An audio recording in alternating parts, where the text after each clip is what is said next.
my first love in marketing was more direct response marketing versus image, image advertising, or today you would call brand marketing today. And back then, McCann Erickson, they were big brand advertisers, multi-million dollar Yeah. Coca-Cola projects, things like that to create brand awareness through big media.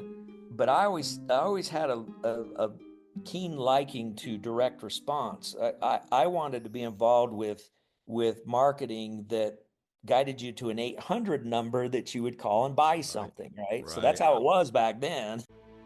In a corporate world where all employees have great leaders with no egos that create fun cultures where people can do their best work, the employees and companies thrive while doing great things for the customers, themselves, and each other.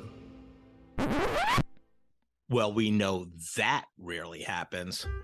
I'm Jeff Palacio. I have been a leader for over 40 years for every t-shirt size company, from small 16 employees to extra large over 1 million. Please join me while I interview outstanding leaders that will share stories of great leadership and not so great. It will help you become a better leader while poking fun about all the crazy shit that happens in corporate America. Hi, I'm Joe Deshawn, and welcome to the Corporate Couch with Jeff Palacio. Today's episode is brought to you by Palacio and Partners, providing turnkey podcast creation, hosting, production, promotion, and related creative resources for you and your business. Today, Jeff is interviewing Kody Bateman.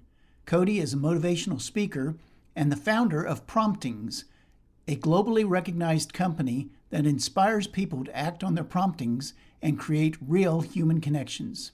With a background in entrepreneurship and personal development, Kody has authored several books, including Promptings, Your Inner Guide to Making a Difference, and The Power of Human Connection. His revolutionary relationship building platform, Send Out Cards, has delivered over 200 million promptings all around the world. You can learn more about Kody at kodybateman.com. Let's listen as Jeff talks to Kody.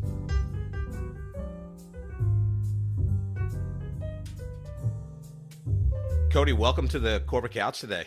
Thank you, Jeff. It's an honor to be here. Can't wait to have this conversation. Yeah, no, I'm very honored. Mark Schaefer, my good friend, introduced us because he's read a couple of your books, especially Promptings, and uses your prompting service to send out cards. So, and you're, founder, CEO, author, speaker, podcast host. You compete in motocross. I don't know if you still do that, and whatever steep and deep snowmobiling is, because I've never been on a snowmobile, and I have no idea what that is. Well, I have to get you on a snowmobile. Yeah, steep and deep means you're in the back country Yeah. and you're on steep slopes, and it's an adventure. It's a lot of fun. Yeah, let's start with a fun question though. You're very transparent. You're out there. You do, seminars and in different countries and keynote speakers. But even people that know you fairly well, Kody, what would surprise them about you? There's a serious aspect to our business, like any business, where we're very, very conscious about doing great things in the world, helping people to raise their level of consciousness, being in more positive energy, sharing positive energy with others. Gratitude is the primary thing that we drive. So, there's a lot of serious philosophical conversation all the time. I think a lot of times people see me, that side of me, but when they get to know me, they start to realize I'm just a goofball. I just like to have fun, and over the years, I never thought I would say this, but over the years, I really just don't care very much what people think of me. I'm just gonna do what I do. Right. It's like, I get up and sing rap songs on the stage, and some people love it, some people hate it. Yeah, whatever. I just decided I'm gonna live life and have fun the way I want to, and I give that advice to everybody. Yeah, and I don't know where I saw this, but you also write songs? I write songs, Yeah. yeah. We've produced a number of motivational songs. We have Oh, professional entertainers that do those. in my companies, we have annual conventions. So they're big gatherings and people come in, and we usually do a theme to the convention. Like one year, the theme was freedom. And so the whole convention theme's freedom. So I would write a song about what freedom is, and we do a music video. We did that for years. Yeah, it was a Nice. lot of fun. Well, I just think it's so important. I mean, we're all, the best companies with the best cultures, they want to create an environment where people can have fun and do their best work and, do great things together. But, fun's got to be part of it. And fun's just part of my personality. So that was always my leadership style and things like that. So, yeah, I love that. You grew up in Salt Lake City? Yeah, born and raised here. I've lived in other parts of the world. I lived on the East Coast for a while, worked in New York City for a big ad agency before I Yeah, went yeah, on. we'll get to that. Yeah. So yeah, I've lived around, but Utah's always been home. What was fun for you growing up as a kid? What you like to do? And we were crazy. We were crazy. We off-road stuff, anything with a motor, we were involved with. We got into motocross and dirt biking and snowmobiling and all those kinds of things, hunting and fishing and lots of outdoor activities. I grew up in the what? I was born in 64, so I kind of grew up in the 70s, early 80s. Sure. So, that's back in the day when you went out and rode a bicycle for 25 miles and you were truly free back in those days. So that's kind of how I grew up. Played some sports, basketball and football, and just did some of that crazy stuff. That's why my knees hurt to this day because abusing yourself when you're a kid, right? Ex- Yeah, I've had several knee surgeries, so I'm with you. And we're about Yeah, and we're in the same age demographic, so yeah. I'm totally with you. What was your favorite band in the '70s? Oh, Aerosmith is my all-time favorite. Loved it. Like any rock and roll stuff. And when Yeah, Def Leppard came out, I thought they were incredible. AC/DC. I mean, I was a big rock and roll guy. Got more into hip hop a little bit later on. So I like most genres of music, yeah, but I like stuff that's got a lot of beat in it and yeah, to have fun with it. yeah. Early Aerosmith was just fantastic, Yeah, fantastic. yeah, for sure. I read somewhere at 16, not only doing motocross events and going crazy, in the backwoods snowmobiling, but you read Dale Carnegie's How to Win Friends and Influence People. How did that book get into your hands at 16 years old? That's a great story because it really kind of it set the stage for my entire life. I mean, I think I was 14 or 15. There was actually a guy that went to the church I went to who thought, and I don't even know why he was prompted to this. I was just a young kid, and he just told me, he says, "You know what?" He asked me if I like to read, and I, at that age I did. I really enjoyed reading. He says, "I got something I'd like you to read," and so he gave me this book, How to Win Friends and Influence People, Dale Carnegie, and I'd never read a book like that before. I read what the teachers told you to read in class and stuff. I didn't know what personal development was, didn't know any of that. But I remember reading that book and nobody told me to do this, but I read the book and I was so mesmerized by the concepts. I got a pen out, started underlining and writing notes to it. And when I got done with that book, I was like, man, that is cool. So I went back and talked to that individual. Says, "Where'd you get that?" He says, "There's a lot of other books like that." So he started introducing me. The second book was Power Positive Thinking, Norman Vincent Peale. So that was my Sure. second book. So I Wow. got that book and read it. And once I had done those first two books, I was hooked. I wanted to learn everything I could about personal development, self-help, whatever they called it back then.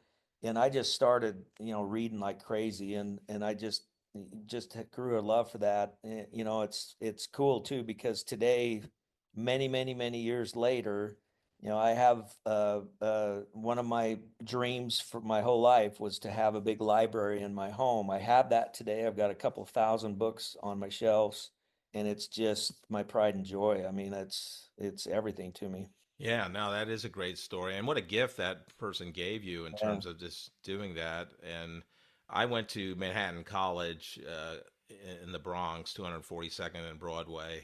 Last stop on the one train north for anyone that knows New York City subway. But it was a Thessalian Christian Catholic school, and we had to take 9 hours of religion. So one of my religion classes, I had to pick a project, and Norman Vincent Peale's church was, I don't know, somewhere in Manhattan. I can't remember. Yeah, yeah. And I actually attended a service. I got up, after coming home from the bars Saturday night, Sunday morning, went to by myself, took the subway, and the church one was beautiful. And just to hear him speak live, and I probably didn't. I mean, I was moved by it, but it wasn't like I heard bells and but Yeah. it was just, I still remember that, and that, yeah. So that's that you experienced not only Dale Carnegie's great book, but then the power of positive thinking. That's incredible. When you were growing up, any aspirations? A lot of kids grow up, and while they're growing up, like, I want to be a professional motocross racer, or play in the NBA, or It was kind of an interesting road for me because I grew up in a blue collar construction type of business. My dad was an electrical contractor. He owned his own business. So I grew up with that. And what was interesting is I had four older brothers, and all of my older brothers got into the business with my dad. And summer times we'd go out on the jobs, but because I was the youngest, I was always the grunt on the job site. Like I was always I was the cleanup kid, or I had to right? run wire or something to my older Yeah. brothers and stuff like that. And Go get so lunch. go get lunch, yeah, that kind of thing. And then I got electrocuted a couple of times trying to put wires Oh, together, which freaked me out. And so my whole family kind of stayed in that mode. And by the time I was a senior in high school, right after high school, I was like, I don't want to be in this business, man. I don't want to do this stuff. right. I got to figure something else out. And because I loved reading and whatnot, and I wasn't the greatest student in high school. I mean, I probably survived with maybe a 3.0 grade point average. I was an okay student, not a great student. But it was after high school that I decided, you know what, I really want to study more. And so I started reading more and studying more, and it kind of took me into a different pathway to where I knew I wanted to go to college, and I did, and I did really well in college. I decided to be serious about my studies, so I kind of took that path versus the family path, and it just took me from there, to where I'm at now. And I saw you went to BYU, had a graduated with a marketing major. Was marketing your initial major? There's an interesting story behind that, that kind of ties in with my whole life path. Is my first love was psychology. I read all these self-help books as a kid, and so when I started going to school, psychology seemed to fit better with that kind of stuff, right? So my first love is psychology, and there came a decision. I remember I got done with my sophomore year in college, or as close to my sophomore year, and I had to determine what my major was going to be. And I literally remember being in a line, and the line to the right was the marketing school, marketing and communication school, and the marketing to left was social services and psychology type of stuff. And so I literally had to make a decision, and I didn't know what I was going to do. And right at the last second, something compelled me to go to the right and pursue the marketing degree, which I did, and I got the marketing degree. But my first love was always psychology, self-help, personal development. That was always my first love. Now, what's interesting is my career path has used both. So my entire career path, I've done a lot of stuff in marketing. I've built companies that are marketing companies, but my products have always been self-help related.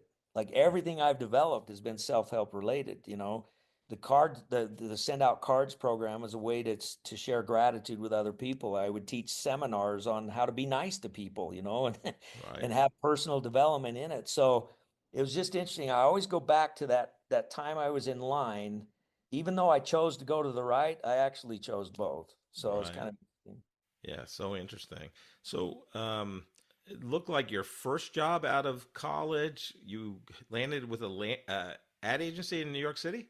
Yeah, yeah. How did you get that job? And Well, that's the very reason I went to BYU. At the time, BYU had their communications school had the best intern program in the country for communications, public relations, advertising, things like that.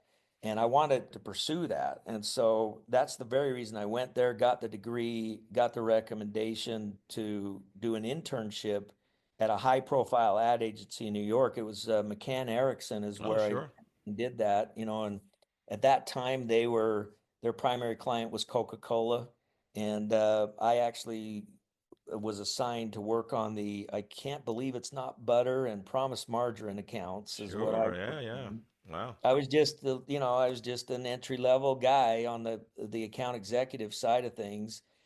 But I did now this is interesting too because when I did the internship, this is right out of college. When you do those internships back then, that was in 1989, they didn't pay you for interns back then. Like right. I had to move to New York City, live in New York City, and for 2 months I did a free internship. They didn't pay me a dime. I don't even know if it's legal to do that anymore, Right. but yeah, so he didn't pay you a dime, and for 2 full months, and you had to come up pay for your expenses to be in New York. Wow, It was a big investment, and let me tell you, they loaded you down. Like we worked 5 6 days a week, 12, 13, 14 hours a day. But man, it was incredible experience. When I got done with the intern, they offered me a job, and it was hard to get into those places back then. So it was kind of sure. a road to take. That's Yeah, a great story. I yeah, worked at Sprint, now T-Mobile, in the early days, and we had a lot. J. Walter Thompson was part of our ad agency, but we did work with McCann on yeah, direct. So, yeah. any crazy client stories? Because that was still the go-go days of three martini lunches possibly, and take. There was a lot of that back then. Yeah, there was, I really wanted to work on the creative side. I wanted to be a copywriter, Yeah, and you really had to, man, you had to jump through all kinds of hoops to even get an invitation on that side of the business. So I started out on the account management side. That's where we would meet with the clients, and we would manage everything. Buying media, talking to creative about key points that need to be in the marketing and that kind of thing. And so yeah, it was just a process. I never did break into the creative side. right. Wanted to, but I never got broken into there, and I got better job offers back here in Utah again. So I ended up, coming back to Utah and working for companies back here. So the other thing too is I always had, when I got more and more into marketing, my first love in marketing was more direct response marketing versus image Yeah, advertising, or today you would call brand marketing today. And back then, McCann Erickson, they were big brand advertisers, multi-million dollar yeah. Coca-Cola projects, things like that to create brand awareness through big media. But I always had a keen liking to direct response. I wanted to be involved with marketing that guided you to an 800 number that you would call and buy Right, something, right? So that's right. how it was back then. Oh yeah. So I just kind of migrated more to direct response. I got some job offers back here in Utah more in that line, and so it took me in that direction. And then in the direction of direct response, I did a lot of side business. I had a little side business. I worked for a food service company, Cookie Tree Bakery's director of marketing there. That was a B2B, business to business deal. But I had my side business where I did consulting work and whatnot for direct response, small entrepreneurial companies. That's Interesting. what guided me to the network marketing profession, actually. So the more I got involved with direct response, it kind of my road took me into the network marketing side of things. Here it is 35 years later. I've been involved with that industry this whole time. So you were involved in side gigs, side hustles, whatever you want to call it. You were like a pioneer in that space, really. I mean, that's very advanced thinking at that time. What kind of prompted you to go there? My dad was always had his own thing. it was just it's part of your DNA, I think. You know, it's I come back, I worked for somebody, but it felt weird to work for somebody. It was like I need to go do my own thing. And Right. you know, I didn't have resources to build some big huge company, but I found people that needed help with my expertise, and I'd give them a bid and go do a project and create a brochure for them with an 800 number and set up a system for them to take phone calls and take orders. And so I just started doing that. And what's interesting is, you know, everything was word of mouth. So they would recommend me to somewhere else. I ended up getting recommended to a big level network marketer for New Skin. They were a top level distributor for New Skin, and they needed some materials built to do presentations for their New Skin business. That was my segue into network marketing. So I came in and, you know, designed and printed a bunch of brochures for them, went and trained their reps on how to use the brochures and present with them. And, you know, that's how I got started in it. And the more I serviced these network marketers, the more I fell in love with the model of network marketing. Yeah, it's phenomenal. And it did. I also looked. It looked like you were around 30-ish, and you started a telecom company.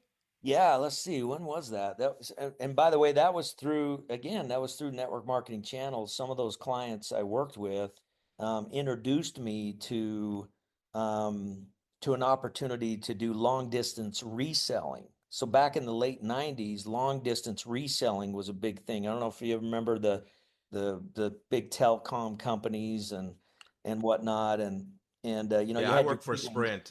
Network 2000 was a local Kansas Yeah, City big. yeah, Yeah, yeah. they were a So you know, big you had reseller.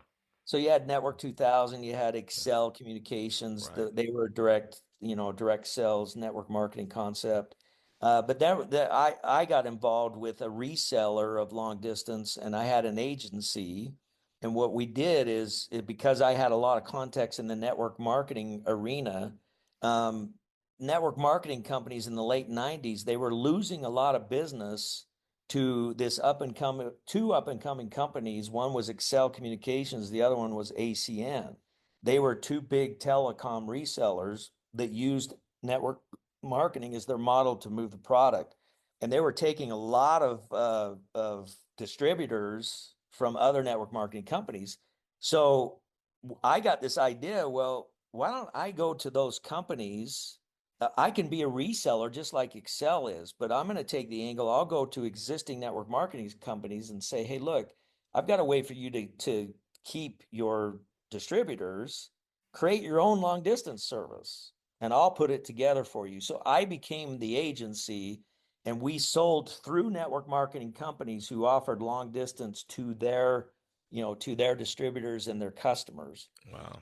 And and I built we became the largest reseller agent for a company called Unidial back in 1998.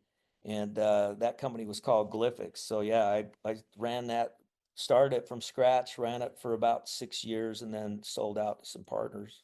Yeah, interesting. So you're obviously have an entrepreneurial spirit for sure. So when did the idea start formulating and about send out cards, and now that I think it's rebranded to Promptings, but talk about that journey.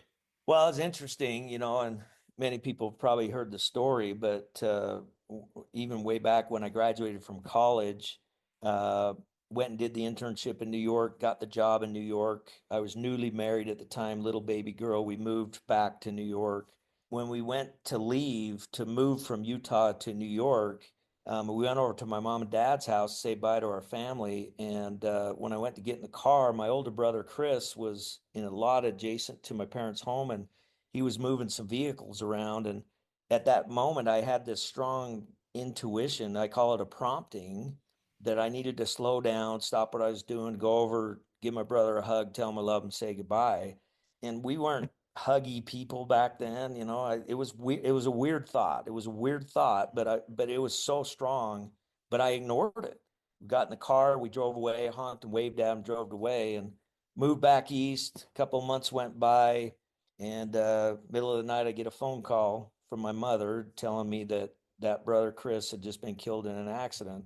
So when I got that news, I mean, I was devastated. And the only thing I could think of is that, oh my gosh, I ignored a prompting to say bye to him. Never did it. No, I'll never have the chance to do it.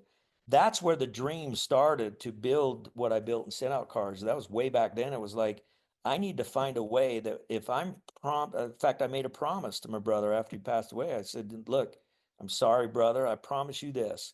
When I get a prompting to reach out to somebody, I'm going to act. And I'm going to do all I can to help as many people as I can do the same. That's my promise I made to him in 1989. I had no clue how I was going to do it. Didn't know anything about anything. All I knew is I needed, if I was prompted to do something kind, I was going to act. That was the promise made. And I was into personal development. I figured the best way to help people in personal development is to help them act on their promptings too. So that's where it started.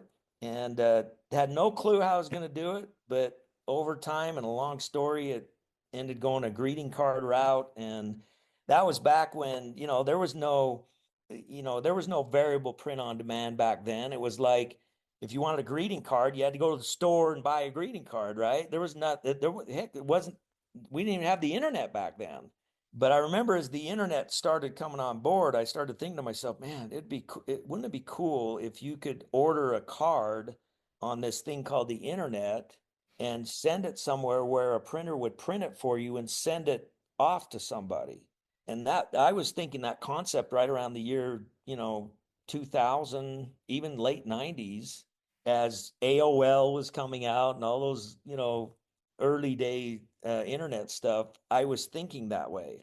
Obviously, nobody had done it, and we were the first. We were the very first. I spent 3 years building technologies, hired IT people to create a way to get a card to be recognized over the internet as an order and have it sent to a printer and have the printer print it, and then we'd find a way to send it out for the person. And that was early 2000s.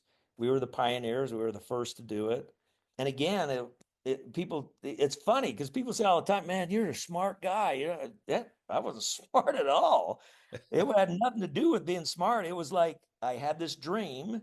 I figured the best way to help myself act on my promptings, I thought early on, would be, it was easier for me to write down my kindness to somebody than it was to say it to their face. Right. So I always thought it would have something to do with the greeting card, but then it's got to be easy to do. You got to be able to do it fast. So that's where the concept came from, and it just started molding and shaping until we figured it out. Are you drowning in boring corporate communications? Palacio and Partners is here to rescue you. We transform internal podcasts from snooze fest to must-listen content that actually connects your team and strengthens your culture. Imagine podcast episodes that make your employees laugh while staying informed. Our founder, Jeff Palacio, doesn't just create podcasts, he creates conversations that break through the noise. Whether you're a growing startup or a massive corporation, we turn your company's story into audio gold. Leadership becomes human. Remote teams feel connected. Your message cuts through the clutter. Palacio and Partners, where corporate communications gets a fun makeover. Let's make your podcast work harder than your email inbox ever could. Jeff is happy to share his insights on podcasting with you. You can contact him via LinkedIn or schedule a Zoom call via the link in the episode description. When you first started, it was a B2C, consumer play that you were trying to get as many people as possible to use it versus going into like big companies with sales forces so they can use it for their customers, or was it a little bit of both? The goal always was that my goal with the card thing always was to have the individual be able to act on their prompting. So it was always the goal for me, for an individual, whether they were business, personal life, church, didn't matter. Right. When it was time to reach out in kindness, they would have a way to do it. So that was always the intention.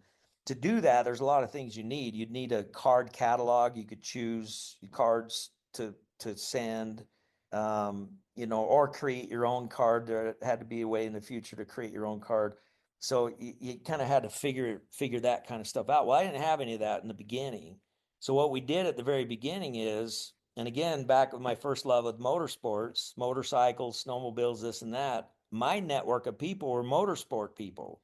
So I knew all the boat owners, the boat dealerships, I knew the motorcycle dealers, I knew them all. I knew that was my network. So I went to them and said, "Hey, wouldn't it be cool if when somebody comes in and buys a new boat, that you could send a real series of cards out to them, thank them for buying a boat, maybe send them a card 3 months later, wish them a happy birthday. Would you be interested in that? Don't you think that'd be a way to get loyalty with your customers, have them come back?" And man, people were massively interested in that. So that's how we build it. We build it in a way that as if you came on as a client, we would custom build all your cards for you, and then we'd set up a custom deal and just for you, and the system would send the cards out for you. That was pre send out cards. That was in fact, I ran a company called Treat 'em Right Solutions, and that's what we did. We went to motorsport dealers and sold them a follow up greeting card system. That's how it all started. And Wow. in doing that, I created some revenue, was able to invest that back into building the technologies. Interesting. So, did you know that Hallmark, which I believe is, I know cards are almost like greeting cards are almost like newspapers, the way it's, in grocery stores and the Walmarts of the world, but uh, Hallmark had a startup division that was talking to companies about using their services for customers. Now, it didn't have, it was a big, you know, Goliath of a company, probably not innovative, but they did that for maybe tried it for about 4 years in the late '90s, early 2000s. So you technically were competing against the largest greeting Yeah. card company in the world.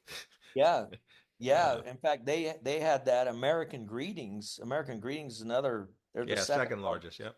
Yep. They were actually developing the same thing we were developing at the same time. We didn't Wow. know at the time.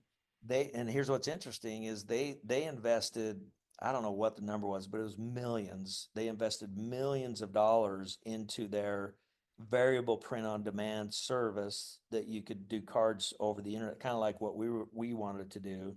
They spent millions of dollars on that, and over time they ended up scratching their whole service. And that was right at the time that I started send out cards back in 2003. So, and trust me, I didn't have millions. I just had a desire. Right. We just grassroots did it, one little step at a time, and we're able to figure that out.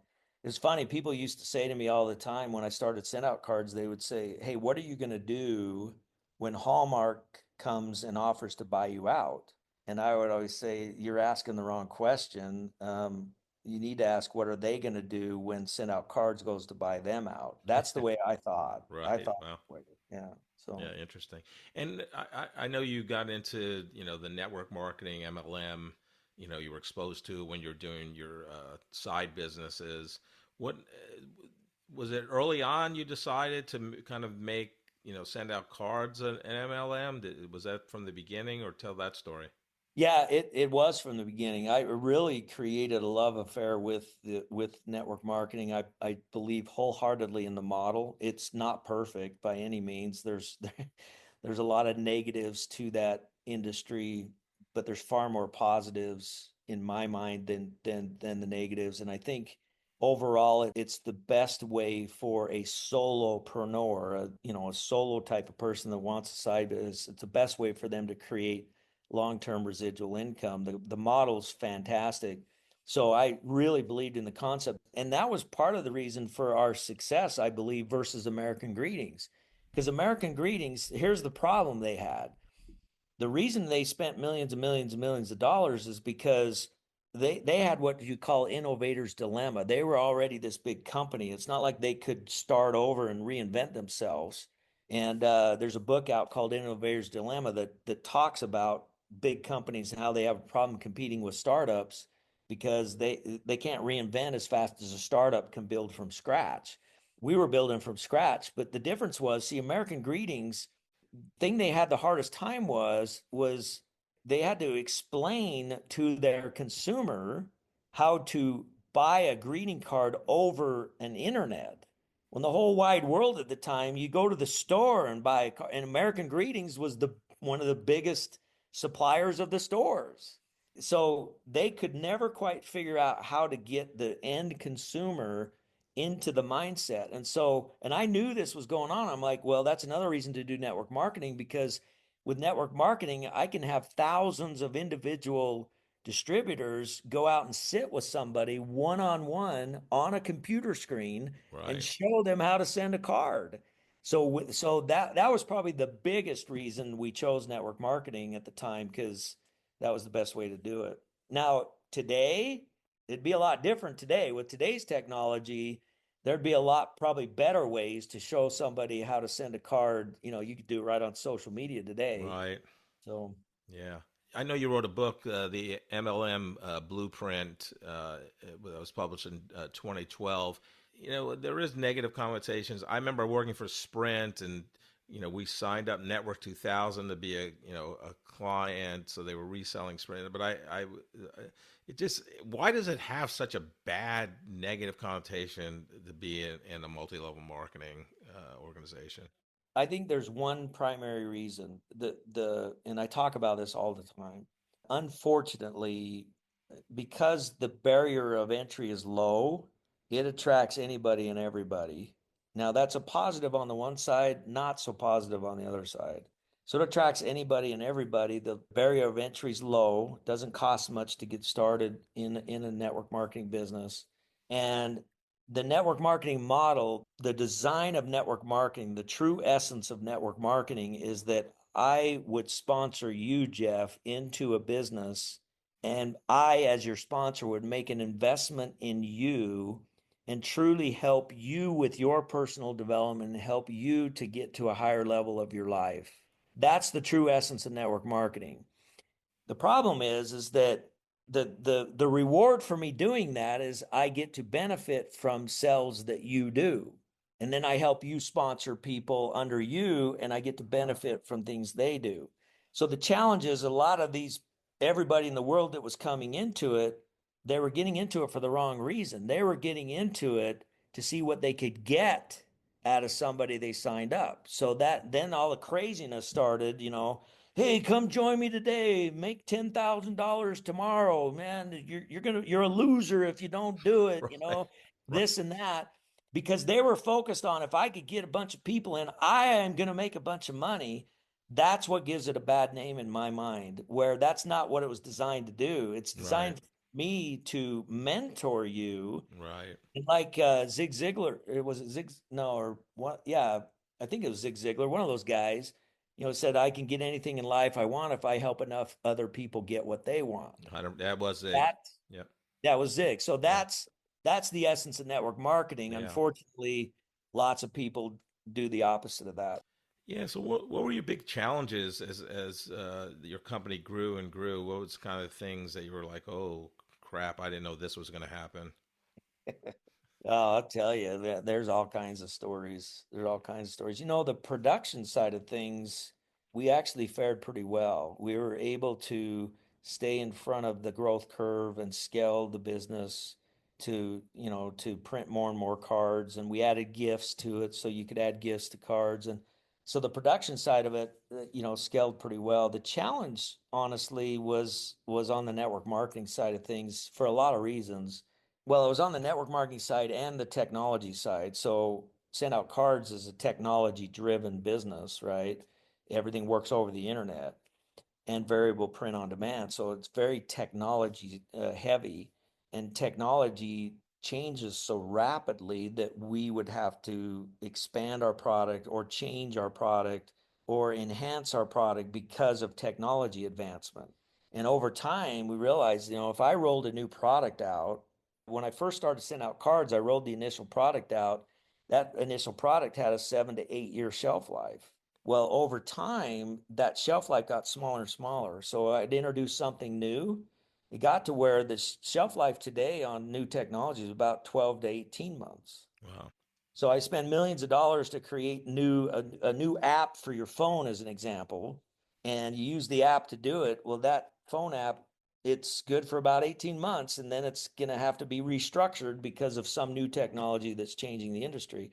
So that kind of caught me off guard. And also on the network marketing side, regulation changes. So, the regulators come in and change, how you can sell the product, what you can and can't do. So we'd have to shift based on new laws that came out all the time. Those were all unexpecteds. And, it was a challenge for us. The other thing too is we started sent out cards. It was pre-social media days. So I want you to think about 2003, 4, 5, 6, 7. If you wanted to say happy birthday to somebody in a nice way, people loved us because, oh my gosh, I can go through this thing and send them a birthday card and it's sent for them. So that concept took off. Well, imagine Facebook comes along, 2008, 9, 10, 11, 12. Now I can just post on Facebook, hey, happy birthday. Right.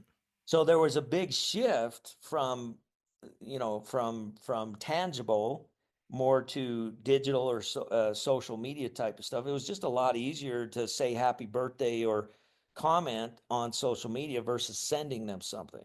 So that affected us quite a bit too. Our growth really slowed down when the massive onset of social media hit. So we had to kind of adjust through that period of time too. But here's what's interesting, Jeff. Look what's happened now, though. Now it's shifting back in our direction because there's so much digital now that people are looking for ways to separate themselves. Right. So now we're coming back to us again saying, Right. hey, we need a tangible touch. And so it's just kind of funny, the cycles, the trends in the marketplace affect you a lot more than you think they will when you start something out. Yeah. So interesting. I have so many questions, but one is, so Mark Schaefer, my good friend in Kansas City, he introduced us. He's written a blog post about how he started with send out cards and using your system, as well as reading your book Promptings. But one of the things he said that really resonated with me, and I get Mark's cards all the time. I cut out a picture. I became a grandparent last January 2024, recording here January 25. And I actually cut the picture because he took it from my Facebook. It was just me holding my granddaughter, and it was Super Bowl Sunday, and I have my New York Jets jersey because I'm a long-suffering Jets fan. And I've gotten many cards from Mark, and I love the power of a handwritten letter. So like while I'm like, I get it, you can do much more, and so and save time, and you have your own signature, so I see Mark's signature, so I do love that. But I'm curious on the demographic of your customers. Do you see it skew? Is the younger generations in their 20s and 30s embracing send out cards? Because it's like we came up with a generation where you would send written thank you notes, whether it was for a birthday gift or a Christmas gift, and definitely for interviews or things like that. But I'd love your take on that. Well, just right out of the gate, I'll tell you our current demographic of loyal users is about 45 to 85 years old. Okay. I mean, that's the golden goose Yeah. for what we have built. However, market trends, it is shifting. More and more younger generation people are starting to realize the importance of a tangible touch, the importance of a handwritten note. And again, it's just because they're so inundated with digital that they're just looking for different ways. So we're developing things right now to attract a younger audience. But then, and again, that's one of the challenges. The younger audiences are the you need to appeal to that because that's the growing marketplace. So we're tracking things. We're creating a lot of new digital products today. So we're creating products now that really appeal to the younger generation up front, but guides them more into a tangible type of an experience. So again, it's all about market trends and Sure. whatnot. Yeah, it's Golden Goose is 45 to 80 years old, and it's coming down slowly but surely as we develop things. Yeah. Yeah, it's interesting too because I do kind of a passion project. I help recent college graduates help them get a job and teach them about the power of relationships and networking and taking control of your job search process. But I tell them, write a handwritten note after the interview. I go, you're going to separate yourself because one, some people aren't even going to send an email, which to me is crazy, but it definitely happens. And then two, you can send both an email and a handwritten note, and you're going to stand out. So I totally get what you're doing there, and I can see how the trend would kind of go to the younger generations as they realize the power of connection, and it's different.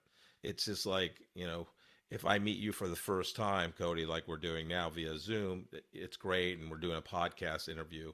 But if I flew to Salt Lake City and we did this podcast interview in your office, it's different, right? It's a more personal touch, and I'm taking the time to go meet you. It's the same thing of a handwritten note, or, having a service like yours, Promptings, where you can send out a very personal note with a picture of, somebody that just accomplished, you know, a product offering that was launched, or whatever it is, or a Yep. podcast. Mark Schaefer sent me a nice one of your cards. Congratulations on launching your podcast. Yeah, that's January great. of 2023. I mean, he had the artwork from my podcast on there. It's great. It's a great service. At what point did you say, I want to write Promptings? Well, I always had that story. That was a very compelling story, and, Yeah, and when I first started sending out cards, I was pretty shy about telling the story. sure. It was a very personal thing, and so, but I realized over time, and I told the story a few times in some smaller settings, and people that got involved with the business were begging me to tell that story all the time.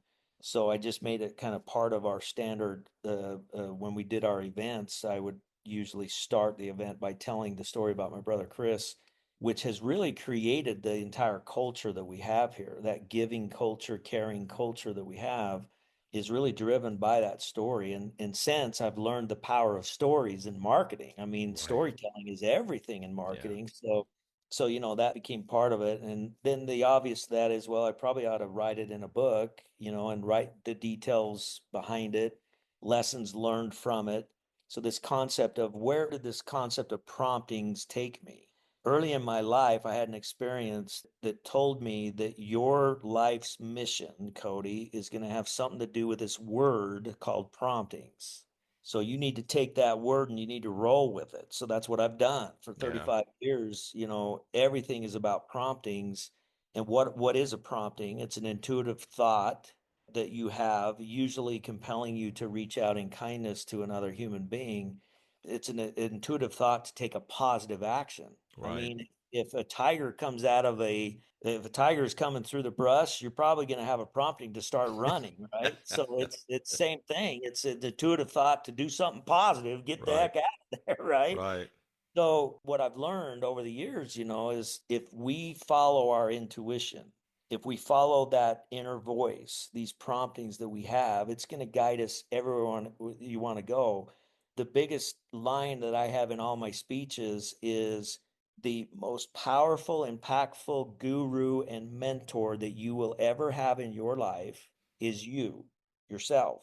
It's not Tony Robbins. It's not some big, they can have influence, and they can guide you and whatnot. But the biggest source of direction in your life will come from within. It's going to come from you. The more you act on these promptings, the more you receive. So you kind of exercise the muscle of intuition Yeah. within yourself.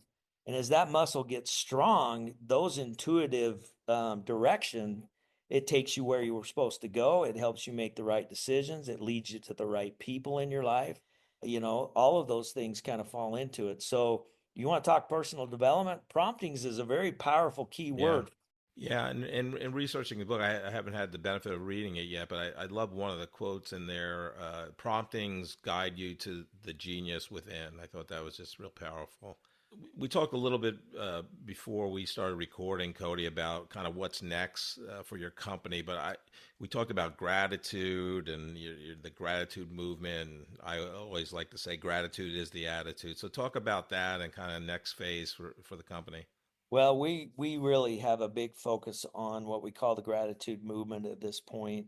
Again, with personal development in our DNA, we want to do more than just have gratitude sharing tools. Send out cards has always been a great gratitude sharing tool. I mean, it's a tool that to use cards and gifts to reach out in kindness and share gratitude with people. It's been that way for years, but gratitude is much more than just what you share with others. Gratitude is a state of being. Gratitude is an energy. Gratitude is something that you need to become. So we have shifted more and more into the personal development side. One of our big selling products today is a gratitude journal. We have what we call the Promptings Gratitude Journal, complete with a full online course to learn the best practices for how to use this journal. I have weekly gratitude journal parties that people can go to free of charge, and they can listen to other people's mine and other people's experiences of using the gratitude journal, what it does for them. So that's kind of the direction we're going in. And so today we have what we call a gratitude movement. What is the gratitude movement? In order to have a movement of gratitude, we want to be able to deliver to the marketplace a way for people to be in the energy of gratitude in order to share gratitude with others, and have a program, a consultant program, where if you want, you can run your own business and go show others how to be in and share gratitude. And that's what we call the gratitude movement today. And I have send out cards as our gratitude sharing service. Promptings Academy is our educational platform where we teach these principles, and we have the gratitude journal and stuff like that. So those two things kind of drive the movement, and that's what we're doing today. Yeah, I love that. Um, just two questions I always ask the guests at the end of the conversation is, what advice do you have for that recent college graduate as they start their post college professional career and getting their first job, and then as well as the second group is after you have that job for a while, some people take the career track of actually leading a group of people where you're responsible for them in an org chart and so as they start that leadership journey. So talk about those two groups and what would Well, you say to them? yeah, I think the best advice for a college graduate for me is this is where your learning begins, not where it ends. You know, college is great. I'm a strong advocate of college, although I do believe I'm an entrepreneur. I do believe in the self-learning environment that we have created today. You can learn anything in the world on YouTube today. There's a lot of the ability to self-teach today is much bigger than it's ever been, and I'm a strong advocate of that.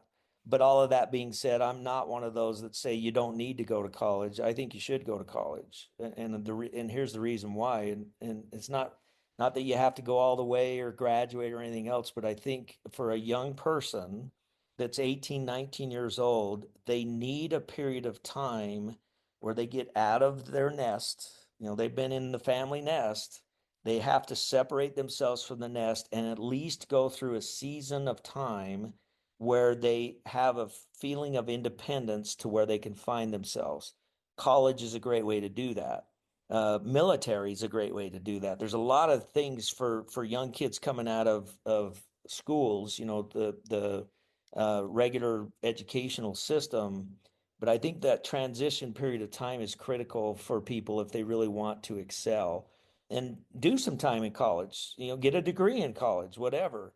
People ask me all the time, if you were to get a degree today in college, what would you get a degree in? And my answer is really weird because it's not at all what I got a degree in. If I was to get a degree today in college, I would either get a degree in English so I could be a better communicator, or economics so I could understand how money flows. Right, To me, that's super important education, foundational education to have. Outside of that, you can go teach yourself anything. right, So that's the advice, is get some education, but when you're done with that period, that's when learning really starts. That's when you really go out and start to develop yourself. And I'm biased towards entrepreneurialism, so I'm typically going to guide people along that road.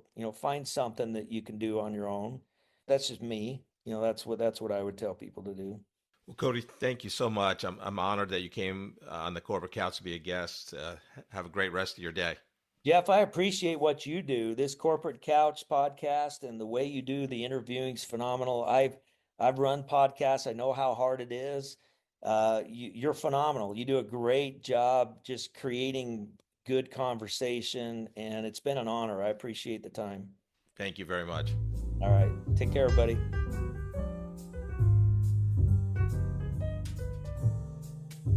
I was so honored that Kody came on the podcast. I mean, what a person in terms of, I mean, just his whole life, really. I mean, he read Dale Carnegie's How to Win Friends and Influence People at 16 years old. I'm like, I love to read, but I was reading like sports books. I wasn't reading that. Biographies, right? And then he goes, "Yeah, I loved it so much. I took notes." And then my second book, right after that, was Norman Vincent Peale's The Power of Positive Thinking. You know, like top 200 books, ever, type thing at 16. And just really had the side gigs going. He was like a side gig, side hustle pioneer. I love the whole intuition thing. And literally after he and I chatted, I dreamt about somebody, and I'm like, I'm going to reach out to that person because it was a prompting to me. So I'm like, I'm not going to, and actually today I'm having coffee with that person. So Jay Timmerman, I'll give you a shout out. Don't worry. I just think is amazing, and an ML, multi-level marketing pioneer, legend. Send Out Cards is the original company. Now it's Promptings, and now they're into the gratitude movement. Gratitude is the attitude. But just so many good things about it. I just so enjoyed them. Yeah, it was a very, very fun interview to listen to and to edit. He seems like an incredible person, somebody that would be very interesting to get to know. The whole concept of send out cards, you and I were talking offline a little bit ago about the history that we have with greeting cards and in the mid-late 90s, the explosion for a while of electronic greeting cards for a while, and then how they were almost replaced with or you think they would have been replaced by social media, because it's so easy now just to click on somebody's picture on Facebook and type in happy birthday, hope you have a great day, or something like that. Mm-hmm. And that's the substitute for it. And of course it isn't, but we've started to condition ourselves into thinking that is going to be the substitute for it.